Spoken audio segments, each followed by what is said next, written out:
देखिए, स्वामी प्रसाद मौर्य हमारे भाई हैं। हाँ। बड़े भाई हैं। हम उनके साथ अगर उन्हें कोई दिक्कत होगी तो हम हमेशा खड़े रह जाएंगे। तो अभी दिक्कत हुई है? नहीं, बहुत दिक्कत अरे जब कहेंगे हम खड़े हो जाएंगे। क्या बात करते हैं आप? उनके साथ हम हमेशा खड़े।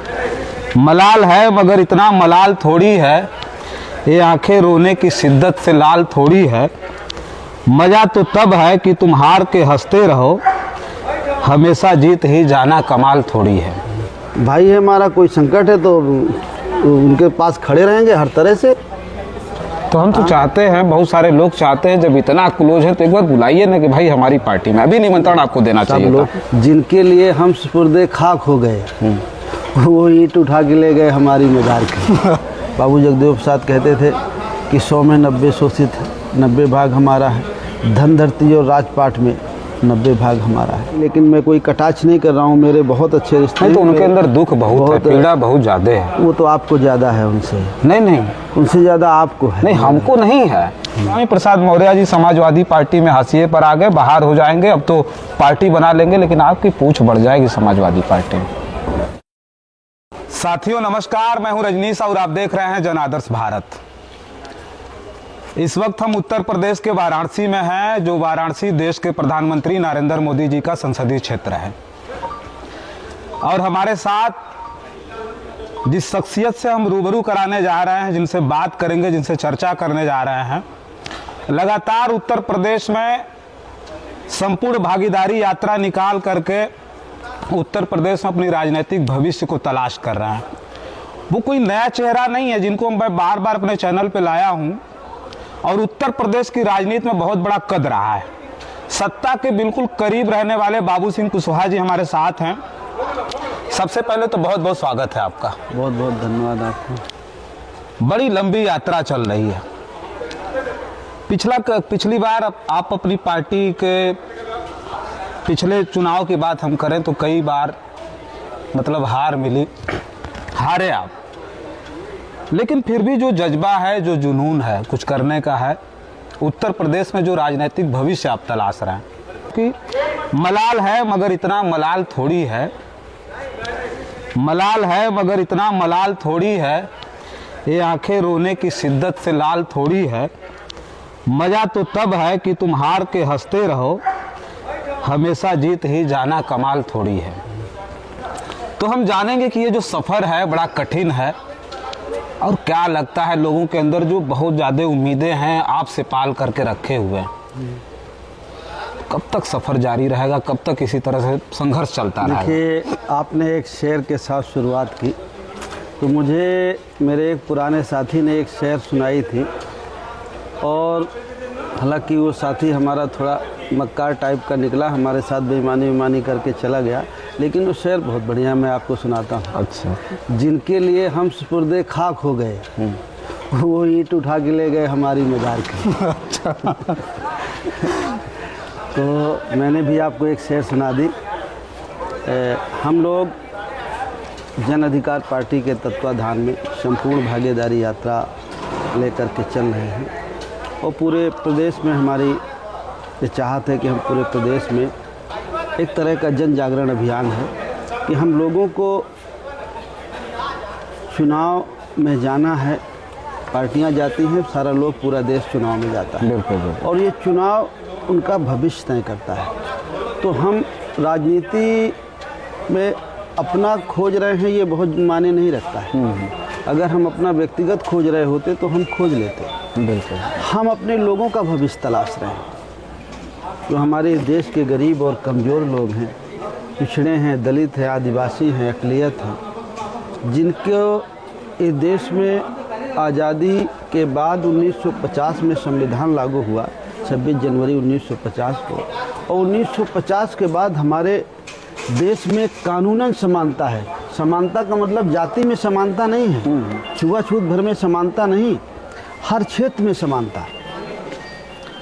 आपको भी अगर पत्रकारिता लाइन में जा रहे हैं आप, तो आपको भी और पत्रकारों की तरह आगे बढ़ने का मौका दिया जाना चाहिए। हर बच्चे को शिक्षा फ्री देना चाहिए। रोजगार में उनके बच्चों की तरह हमारे बच्चों को भी अवसर और समानता रहनी चाहिए। इस देश की जल जंगल ज़मीन में हमारे लोगों को उन्हीं की तरह हिस्सा रहना चाहिए। 1950 से कह रहा है हमारा संविधान, लेकिन जो लोग सत्ता में गए उन लोगों ने आज तक हमें नहीं दिए। जैसे वो पहले हमें गुलाम लाचार बना के रखना चाहते थे, आज भी वो हमारे आने वाली पीढ़ी को भी वो गुलाम और लाचार बना के रहना चाहते हैं। अगर वो भारतीय संविधान लागू हो गया तो हमारे बच्चे अच्छे पढ़ जाएंगे। अगर एक समान शिक्षा पद्धति लागू हो गई तो फिर गरीब का बच्चा प्राइमरी में थोड़ी पढ़ेगा। अगर प्राइमरी में पढ़ेगा तो कॉन्वेंट की प्राइमरी की पढ़ाई एक होना चाहिए, शिक्षा एक होना चाहिए, कम से कम 1 से 8 तक की तो शिक्षा एक होना चाहिए। एजुकेशन जो कक्षा 1 से 8 तक की, वो चाहे प्राथमिक विद्यालय हो गवर्नमेंट का और चाहे वो सरकार कॉन्वेंट हो, दोनों की एक शिक्षा होना चाहिए। लेकिन जो सत्ता में है वो नहीं करना चाहते ऐसा। उनकी चाहत ये है कि अगर गरीब का, कमज़ोर का, किसान का बच्चा पढ़ जाएगा उनकी बराबरी में आ जाएगा, सिविल सर्विसेज पास करेगा, डॉक्टर इंजीनियर बनेगा, तो मैं उनके भविष्य के साथ में अपना भविष्य तो तलाशता हूँ ना, जो हमारे गरीब और कमज़ोर लोग हैं, कि वो कहाँ खड़े हैं। और अगर वो खड़े हैं तो मैं कहीं भी खड़ा रहूँगा, मेरे अकेले खड़े रहने से कुछ नहीं होगा। तो मैं उनके भविष्य के साथ साथ अपने को जोड़ता हूँ। अगर उनका, मेरे लोगों का भविष्य अच्छा है तो मेरा भविष्य अच्छा है। इस चाहत के साथ हम लोग इस यात्रा को निकाल रहे हैं और बहुत अच्छा रिस्पांस है। वोट मिलेगा, जीतेंगे कि नहीं जीतेंगे ये अलग बात है। एक मोमेंट है, एक आंदोलन है, खाली चुनाव जीतने भर का मकसद नहीं है। हम चाहते हैं कि लोग जागरूक हों और अपने बल पर खड़े हों कि हमें हक हिस्सा लेना है। बाबू जगदेव प्रसाद कहते थे कि 100 में 90 शोषित है, 90 भाग हमारा है। धन, धरती और राजपाट में 90 भाग हमारा है। तो वो कहते थे, लेकिन मैं ये लोगों को बता रहा हूँ उन्हीं की बात को कि ये हमारी ज़रूरत है, इसके अलावा हमारे पास कोई रास्ता नहीं। क्योंकि जो नारे हैं और यह जो किताबें लिखी गई हैं वो हमारे महापुरुषों ने लिखी हैं, हमारे लिए नारे दिए हैं, हमारे लिए बातें कही हैं, लेकिन वो ऐसे ही नारे हैं अगर हम उनको न समझें, जैसे गेंदे का फूल है, अगर वो पेड़ से लगा है तो जिंदा है, आप उसको तोड़ दीजिए तो है तो गेंदे का फूल वो, लेकिन वो जिंदा नहीं है। उसी तरह जो किताबों में लिखी हुई बातें हैं, जो नारे हैं, अगर आप उनको समझ नहीं पा रहे हैं तो वो गेंदे का फूल तो है लेकिन जिंदा नहीं है। बिल्कुल। तो उन बातों को समझने वाला चाहिए। बाबू जगदेव प्रसाद जी जो कहे, बाबा साहब अम्बेडकर ने कहा, छत्रपति साहू जी महाराज ने कहा, फुले ने कहा, पेरियार ने कहा, रामस्वरूप वर्मा जी ने कहा, ललई यादव जी ने कहा, स्वामी ब्रह्मानंद जी जो हमीरपुर के राठ के हुए हैं, अगर आप उनके बारे में पढ़ेंगे तो उन्होंने जो कहा, संत गाड़गे ने कहा, संत राम बीए ने कहा, इन सब महापुरुषों ने इस देश के गरीब और कमज़ोरों के लिए संघर्ष किया। उनकी कोई चाहत नहीं थी। अच्छा, ये जो महापुरुषों की लड़ाई है जिसको आप आगे बढ़ा रहे हैं, लगता है कि इतनी लंबी लड़ाई है, इतनी लंबी लड़ाई में आज तक अभी हम संघर्ष कर रहे हैं, चाहे सामाजिक स्तर पे, राजनीतिक स्तर पे, आर्थिक स्तर पर अभी हम संघर्ष कर रहे हैं। तो ये लड़ाई अभी लगता है कि आपके लिए भी इतनी आसान हो सकती है? तो बहुत कठिन लड़ाई रही है। लड़ाई बहुत कठिन है, बहुत आसान भी नहीं है, मैं इस बात को जानता हूँ, लेकिन लड़ रहे हैं। हमारे बाद फिर कोई बहुत महापुरुष लड़े और ये सोच के थोड़ी लड़े कि उनके ज़माने में ही हो जाएगा। हो जाएगा तो ठीक है, नहीं हमारे बाद फिर कोई आएगा वो करेगा। अच्छा, वो अपनी पीढ़ियों के लिए लड़ रहे थे और वही काम आप कर रहे हैं। हम अपनी पीढ़ियों के लिए, अपने बच्चों के लिए लड़ाई लड़ रहे हैं। जितने हम सब लोग लगे हैं सब अपने बच्चों के हक हिस्से की लड़ाई लड़ रहे हैं। ये संपूर्ण भागीदारी की जो बात कर रहे हैं, माननीय कांसीराम साहब ने जो नारा दिया था उसको आज तक लेकर के आप कंठस्थ हैं। उस नारे को बहुत सारे लोगों ने अपना लिया और सारे लोग उसी नारे पर उतर करके लड़ाई लड़ रहे हैं। और उस नारे की वजह से मध्य प्रदेश, छत्तीसगढ़ और राजस्थान कांग्रेस हार गई, जाति जनगणना की बात को लेकर के, भागीदारी की बात को लेकर के। लेकिन आज भी कांग्रेस उस बात पे अटल है, उसको पता चल गया है कि यही एक नारा है जो उसकी नैया पार लगा सकता है। देखिए, कांग्रेस उस नारे को कहती है। कर्नाटक के चुनाव में पहली बार 2-3 बार बोले, उसके बाद उनके लोगों ने कहा होगा तो बंद कर दिए थे बोलना। अच्छा। और मध्य प्रदेश के चुनाव में बोले, बहुत नहीं बोले, सब जगह बोले होंगे, अभी भी बोल रहे हैं। लेकिन जब टिकट और भागीदारी का नाम आता है, वो जाति जनगणना और हिस्सेदारी देने की बात कहते तो हैं मुंह से, लेकिन जब यथार्थ में उनको देखे, मध्य प्रदेश में उनसे ज़्यादा टिकट बैकवर्ड क्लास को, शेड्यूल कास्ट को बीजेपी ने दिया था। एक भी चेहरा उनके पार्टी में ऐसे नहीं है ओबीसी का कि जिसको वो खड़ा करके मंच में कहे कि नहीं ये अपने हक हिस्से की बात करता है। बीजेपी में नेता हैं, भले ही पीछे से उसकी लगाम पकड़े रहते हों, लेकिन उसको मंच में खड़ा करते हैं, बिल्कुल दिखाते हैं। समाजवादी पार्टी पीडीए की बात करती है, तभी आप उसके बारे में कहेंगे। बिल्कुल हैं? समाजवादी पार्टी पीडीए की बात करती है, कहीं पे पीडीए दिखाई पड़ता है? अभी राज्यसभा का चुनाव हुआ है, अफरा तफरी मच गई पीडीए के अंदर यहाँ। भाई ठीक है, हम ओबीसी के हैं, हम भी चाहते हैं कि भाई हम बन जाएं, उनके पार्टी में जो है वो भी बन जाएं, लेकिन कुछ तो उनको दिखाना चाहिए था कि पीडीए है। हैं? देखिए, कांग्रेस पार्टी नारा आज लगा रही है। बाबू जगदेव प्रसाद का मैंने नारा पहले सुनाया कि 100 में 90 शोषित थे, वो 90-10 की बात करते थे। ये नारा बाबू जगदेव प्रसाद से आया है बीएसपी तक। बिल्कुल सही कहा। उसके बाद बीएसपी ने इस नारे को लगाया और बीएसपी ने यूपी में उसको सब जगह पहुंचाया, लेकिन वो नारा बीएसपी से ख़त्म हो गया। कांशीराम जी के जाने के बाद वो नारा बीएसपी से ख़त्म हुआ। अगर किसी पार्टी ने उस नारे को लगाया है तो हमारा छोटा संगठन है जन अधिकार पार्टी ने लगाया है। हमको मीडिया ने सीरियस नहीं लिया, बड़े चैनलों ने सीरियस नहीं लिया, लेकिन इन लोगों हमारी सुनते हैं और हमारा सुन के समाजवादी पार्टी बोलती है और हमारी ही बात को कांग्रेस दोहराती है। जब वो बोलते हैं तो मीडिया में आ जाता है, फिर आप उसका सवाल हमसे पूछते हैं। आप ये कभी नहीं पूछते कि लगाया तो आपने था पहले, हैं? उन्होंने अपना पकड़ लिया उसको, उनके पास पैसे हैं, बड़ी पार्टियां हैं, तो उसका नहीं तो ये तो हम तो अपने चैनल पर पूरा श्रेय आपको हमने दिया कि नहीं, पहले नारा आपने दिया था और वो पहले हमने इंटरव्यू करके दिखाया भी था जो नारा आपका था। एक सवाल और है जिसके लिए बड़ी छटपटाहट हमारे अंदर भी और पूरे प्रदेश भर के लोगों के अंदर है। एक नाम आता है कुशवाहा समाज के, मौर्य समाज के बड़े नेता स्वामी प्रसाद मौर्य जी। स्वामी प्रसाद मौर्य जी समाजवादी पार्टी में बड़ी उम्मीद लेके गए थे और बड़ी उम्मीद लेकर के गए थे और वो उम्मीद धरी की धरी रह गई। मैं देखो उनकी बुराई नहीं करता हूँ, मेरे बहुत क्लोज है, मेरे बहुत अच्छे रिश्ते हैं। मैंने जो आप सवाल किया, नहीं तो सवाल हमारा मेन अभी नहीं आया, अभी जो सवाल करना चाह रहा हूँ। हाँ तो वो भी कर लीजिए, फिर बताऊँ। वो सवाल ये है कि आप 17 में भी संघर्ष करके चुनाव लड़े। 17 में पार्टी बन गई थी ना, कब पार्टी बनी थी जन अधिकार? हाँ 17 में चुनाव लड़े आप, 19 में लड़े, 22 में लड़े। अब सोचिए कि 24 में एक और नई पार्टी का उदय होने जा रहा है। स्वामी प्रसाद मौर्य जी समाजवादी पार्टी से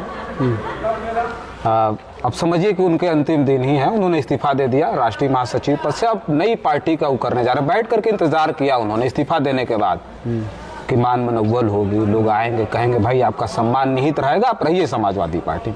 लेकिन ऐसा कुछ हुआ नहीं, ऐसा उन्होंने कहा भी है चैनल पे। अब नई पार्टी का गठन होने जा रहा है उत्तर प्रदेश में, समाज में, मौर्य कुशवाहा समाज में एक और नई पार्टी बनेगी जो स्वामी प्रसाद मौर्य जी संचालन करेंगे। तो उस पर क्या कहें? उस कोई नई बात थोड़ी है ना। हमारे समाज के लिए, खास करके पिछड़ों में और दलितों में, ये कोई नई बात नहीं है। हर समाज की पार्टियां हैं और हर समाज में 10-10, 15-15 पार्टी, खास करके आप जो हमारे समाज की बात कर रहे हैं तो उसमें 24-25 पार्टियां हैं। ये भी एक पार्टी हो जाएगी, उससे कोई बहुत तो आपका तो बड़ा नुकसान होगा जन अधिकार पार्टी का। अभी क्या मेरे साथ थे क्या वो? साथ नहीं थे तो आपके लोगों को तोड़ सकते हैं। फिर तो अभी जो तोड़ सकते होंगे तो अभी तोड़े नहीं होंगे वो। अभी तक उनके जो उनके साथ थे वो हैं। ये नहीं कहा उन्होंने कि मैं पार्टी छोड़ रहा हूँ। हाँ। तो वो कह नहीं सकते टेक्निकल। हाँ। और जहाँ तक मेरा मानना है कि वो विधायक बने रहना चाहेंगे। अच्छा, वो जागरूक नहीं तो अभी तो उन्होंने कहा, आज इंटरव्यू में उन्होंने कहा है, तलखी है उनके अंदर, चूंकि उधर से भी बहुत सारे उनके ऊपर आरोप प्रत्यारोप लग रहा है समाजवादी पार्टी की तरफ से भी। तो उन्होंने कहा है कि जो हमारे पास है, जो उन्होंने दिया हमको, ससम्मान सहित हम उनको लौटा सकते हैं। वो कह रहे हैं। हाँ देखिए हमारे तो भाई हैं। हम जब उनको कोई दिक्कत होगी तो हम उनके साथ खड़े हैं। हम तो उनको कहे थे जब हमने पार्टी बनाई, जब वो बीजेपी छोड़े तब भी हम कहे थे कि भाई आ जाओ। उस समय तो हम कहे थे कि आओ भाई सब कुछ तुम ही को सौंप दें। फिर जब वो सपा में गए जाने को सोचे तब भी हम कहे। आज भी बहुत सारे लोग हमारे कहे आए हैं कि भाई क्यों तो इधर अब तो उधर अच्छा घूमे? वक्त है, हम तो क्यों? चाहेंगे कि अभी से बुला लीजिए आपके जब बड़े भाई हैं, अरे close हैं। भाई हमारे लोग सब लोग कहे आए। हाँ। अब मुझे लगता है सोशल मीडिया में चल भी रहा होगा। अच्छा। हमारे लोग जाके कहे आए कि भाई क्यों इतना डिस्टर्ब कर रहे हैं आप, क्यों ऐसा कर रहे हैं। अच्छे वक्ता हैं, अच्छे नेता हैं। आप इस बात को मत समझिएगा कि मैं कोई बुराई कर रहा हूँ। नहीं बुराई कहाँ कर रहे हैं। मैं 57 साल का हूँ, मुझसे 10-12 साल बड़े हैं वो। अच्छा। हैं, बाल उनके काले हैं, मेरे सफ़ेद हैं। तो पहले कभी उन्होंने संगठन का काम नहीं किया अच्छा। और मेरी समझ से शायद उनको इस चीज़ का है कि नहीं, लेकिन मैं कोई कटाक्ष नहीं कर रहा हूँ। मेरे बहुत अच्छे रिश्ते नहीं तो हैं। उनके अंदर दुख बहुत है, पीड़ा बहुत ज़्यादा है। वो तो आपको ज़्यादा है उनसे, नहीं उनसे ज़्यादा आपको है। नहीं, हमको नहीं है करके कि जब 22 में गठबंधन की बात थी तो कहीं कहीं आपका बयान आया, मंचों से भी आपने कहा कि समाजवादी पार्टी हमारी पार्टी को तोड़ना चाहती थी। ओम प्रकाश राजभर उस गठबंधन में गए। ओम प्रकाश राजभर 22 के चुनाव लड़ने के बाद उन्होंने कहा कि हम होते समाजवादी पार्टी हमारी ही पार्टी तोड़ना चाहती थी। पल्लवी पटेल का वो हाल हुआ। पल्लवी पटेल भी इस वक्त समाजवादी पार्टी गठबंधन में हाशिए पर है। स्वामी प्रसाद मौर्य जी के साथ ये हाल हुआ। तो ये सारी चीज़ें उतना दिन से वो भी राजनीति कर रहे हैं। स्वामी प्रसाद मौर्य जी को पता नहीं था कि समाजवादी पार्टी में बड़े बेआबरू हो जाएंगे हम। देखिए, स्वामी प्रसाद मौर्य हमारे भाई हैं। हाँ। बड़े भाई हैं। हम उनके साथ अगर उन्हें कोई दिक्कत होगी तो हम हमेशा खड़े रह जाएंगे। तो अभी दिक्कत हुई है। नहीं बहुत दिक्कत हुई। अरे जब कहेंगे हम खड़े हो जाएंगे। क्या बात करते हैं आप, उनके साथ हम हमेशा खड़े, राजनीतिक तौर पर नहीं। हाँ। भाई है हमारा, कोई संकट है तो उनके पास खड़े रहेंगे हर तरह से। तो हम तो चाहते हैं, बहुत सारे लोग चाहते हैं, जब इतना क्लोज है तो एक बार बुलाइए ना कि भाई हमारी पार्टी में। अभी निमंत्रण आपको देना सब चाहिए लोग था। कह देंगे, हम तो रोज ही कहते हैं कि भाई क्यों इधर उधर सब लोग घूम रहे हैं। सब लोग एक पार्टी है, जन अधिकार पार्टी बन गई है। सब लोग इसी को मजबूत करें, सब लोग बनाएं, उनको भी इसी में आना चाहिए। चलिए देखिए, समाजवादी पार्टी में जिस तरह का हाल स्वामी प्रसाद मौर्य जी का हुआ, 2 लाइन उनके लिए भी हमने लिखा कि बड़े बेआबरू होकर तेरे कूचे से हम निकले, बहुत निकले मेरे अरमान लेकिन कम निकले। स्वामी प्रसाद मौर्य जी ने अपनी अलग राह अपना ली है। समाजवादी पार्टी में बहुत दिनों से हाशिए पर थे। आखिरी सवाल आपसे ये पूछेंगे कि 24 का चुनाव है और आपकी तो बल्ले बल्ले होने वाली है। मैं पहले से बहुत सारे लोगों ने कहा कि आप हवा उड़ाते हो चैनल पे अपने, लेकिन हमें को लग रहा है कि अब सच होगा। स्वामी प्रसाद मौर्य जी समाजवादी पार्टी में हाशिए पर आ गए, बाहर हो जाएंगे। अब तो पार्टी बना लेंगे, लेकिन आपकी पूछ बढ़ जाएगी समाजवादी पार्टी में, क्योंकि कुशवाहा समाज का वोट मुझे चाहिए समाजवादी पार्टी। मुझे समाजवादी पार्टी से, भारतीय जनता पार्टी से, कांग्रेस पार्टी से या और किसी पार्टी से मेरा क्या लेना देना है। मुझे तो जन अधिकार पार्टी से लेना देना है। गठबंधन होगा तो करेंगे। देखिए, मैं इस विचार का आदमी हूँ कि अगर मुझसे किसी को फायदा होगा, अगर उसको 90% फायदा होगा, तो वो मेरा फायदा सोच के मुझे अपने साथ नहीं लेगा। हाँ बिल्कुल सही। उसके फायदे में मेरा कुछ फायदा हो जाए तो अलग बात है, लेकिन कोई हमको फायदा कराने के लिए अपने साथ नहीं लेगा। उसके फायदे में हमारा फायदा हो जाए थोड़ी बहुत तो अलग बात है। तो मैं इस विचार का कतई नहीं हूँ कि मैं इस विचार का आदमी हूँ कि मुझे अपना संगठन मजबूत करना है, अपनी पार्टी मजबूत करना है। ये एक आंदोलन है, ये एक मूवमेंट है सामाजिक परिवर्तन का, आर्थिक मुक्ति का। इस देश के जो गरीब और कमज़ोर लोग हैं, जिनकी लड़ाई बाबू जगदेव प्रसाद ने लड़ी 90% की, जिनकी लड़ाई रामस्वरूप वर्मा जी ने लड़ी, जिनकी लड़ाई ललई यादव ने लड़ी, जिनके लिए संत गाड़गे ने लड़ा, संत राम बीए ने लड़ा, फूले ने लड़ा, साहू ने लड़ा, अम्बेडकर ने लड़ा, इन सब की बात को हम जितना हम अपने हिसाब से समझ पा रहे हैं, उनके बराबर तो नहीं हो सकती। उस बात को हम लोगों के बीच में कह रहे हैं कि आपको अगर अपना हक हिस्सा लेना है, जीवन के हर क्षेत्र में हिस्सेदारी लेना है, तो आपको राजनीतिक तौर पर जागरूक होना होगा, इकट्ठा होकर के अपने वोट को एक जगह इस्तेमाल करना होगा। लखनऊ आपको मालूम है, महाराजा बिजली पासी का बसाया हुआ है। बिल्कुल। लखनऊ जो राजधानी है, उत्तर प्रदेश की कैपिटल है, महाराजा बिजली पासी का बसाया हुआ है। कोई क्या बोलता है, इतिहास को तोड़ मरोड़ के क्या कोई बोलता है, कोई इसका नाम लेता है, कोई उसका नाम लेता है, लेकिन सच ये है कि महाराजा बिजली पासी का बसाया हुआ है। बिजली पासी, लाखन पासी, और जितना मोमेंट उन्होंने चलाया गरीबों के लिए, वीकर सेक्शन के लिए, आप खाली राजा मत समझिए, उनका जो आंदोलन था वो यही आंदोलन था।